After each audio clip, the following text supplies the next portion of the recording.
दोस्तों, अगर आप वीडियो को अच्छी तरीके से देखना चाहते हैं तो मोबाइल को हॉरिजॉन्टल मोड पर रखकर देखिएगा। નમસ્તે મિત્રો, સ્ટુડન્ટની પાઠશાળા ચેનલમાં આપ સૌનું સ્વાગત છે।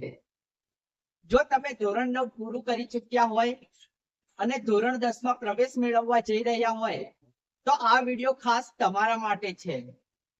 આ વિડિયોની અંદર મેં સમજાવેલું છે કે ધોરણ 10 માં આવતા પહેલા કઈ કઈ બાબતોનું ધ્યાન રાખવું જોઈએ।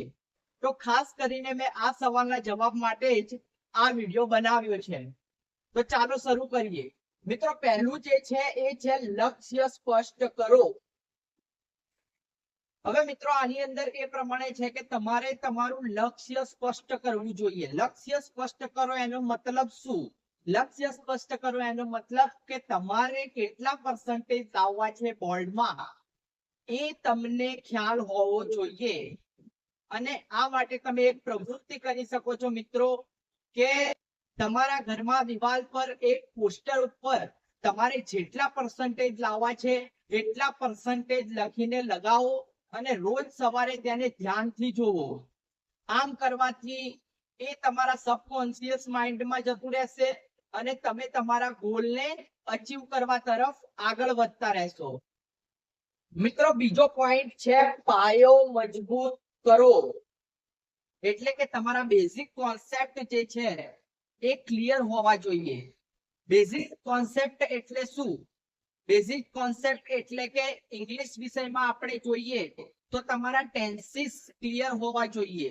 કારણ કે જો ટેન્સીસ ક્લિયર નહીં હોય તો ચોપડીમાં જ્યારે તમે વાંચશો ત્યારે વાક્ય કયા ટેન્સનું છે એ ઓળખતા નહીં ફાવે। માટે એ જરૂરી છે કે તમારો બેઝિક ક્લિયર હોવું જોઈએ। હવે આપણે અલગ અલગ વિષયના બેઝિક્સમાં જોઈએ તો ઇંગ્લિશની અંદર ટેન્સીસ, એક્ટિવ પેસિવ અને ડાયરેક્ટ ઇનડાયરેક્ટ જેવા ગ્રામરના ટોપિકનો સમાવેશ થતો હોય છે। જ્યારે ગણિતની અંદર ભિન્ન ભિન્ન સમીકરણો ઉકેલવા અને વ્યવહારિક દાખલા પરથી સમીકરણો બનાવવા વગેરે વગેરેનો સમાવેશ થતો હોય છે। અને મિત્રો, તમને ટેબલ્સ પણ યાદ હોવા જોઈએ।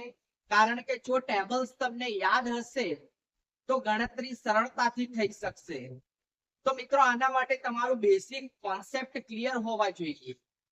તો મિત્રો, જો તમે તમારા ધોરણ 10 નો પાયો મજબૂત કરવા માંગતા હોય તો અમારી ચેનલને સબસ્ક્રાઇબ કરો। કારણ કે અમે તમારા માટે એક બ્રિજ કોર્સ તૈયાર કરેલો છે અને આ બ્રિજ કોર્સ તમારા ધોરણ 10 ના પાયાને મજબૂત કરશે। આ માટે તમારે અમારી ચેનલને સબસ્ક્રાઇબ કરવી પડશે અને તેની નોટિફિકેશન જોતા રહેવું પડશે। તો મિત્રો, ત્રીજો પોઈન્ટ છે સમયનું પ્રબંધન એટલે કે ટાઈમ મેનેજમેન્ટ। મિત્રો, ટાઈમ મેનેજમેન્ટ તમારે શીખવું પડશે। કારણ કે તમારો સમય ખૂબ જ કિંમતી હોય છે અને તમારે સમય પ્રત્યે સજાગ રહેવું ખૂબ જ જરૂરી છે।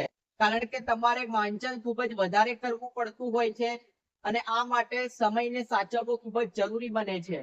તો મિત્રો, સમય તમારો વેડફાવો જોઈએ નહીં અને આ માટે તમે એક પ્રવૃત્તિ કરી શકો છો। તમે એક ડાયરી લઈ શકો છો અને ડાયરીની અંદર તમારે લખવું જોઈએ કે તમારો સમય ક્યાં ક્યાં વેડફાય છે। જે પ્રવૃત્તિમાં તમારો સમય વેડફાતો હોય એ પ્રવૃત્તિ તમારે બંધ કરી દેવી જોઈએ અથવા તો ઓછી કરવી જોઈએ। અને મિત્રો, છેલ્લો પોઈન્ટ છે વિશ્વાસ। વિશ્વાસ રાખો। મિત્રો, તમારે તમારા ઉપર પૂરેપૂરો વિશ્વાસ રાખવો પડશે।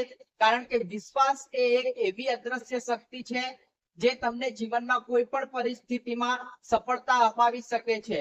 જીવનની કોઈ પણ લડત કે જીવનના કોઈ પણ ક્ષેત્રમાં જ્યારે પણ તમે અટવાઓ ત્યારે જો તમને તમારા ઉપર પૂરેપૂરો વિશ્વાસ હશે તો તમે ત્યાં જીતી જ જશો। તો મિત્રો, આ 3 પોઈન્ટ્સ તો ઇમ્પોર્ટન્ટ જ છે, પણ આ ત્રણ પોઈન્ટ્સ કરતા પણ વધારે ઇમ્પોર્ટન્ટ એ છે કે તમને તમારા ઉપર વિશ્વાસ હોવો જોઈએ।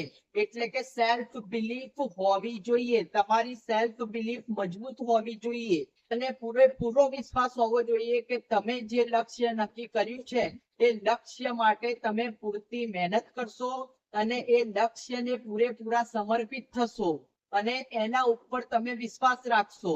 તો ડેફિનેટલી તમને સફળતા મળશે જ, એની હું તમને ખાતરી આપું છું.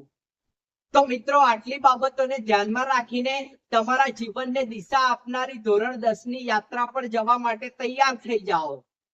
અને આ યાત્રામાં હું તમારી સાથે જ છું.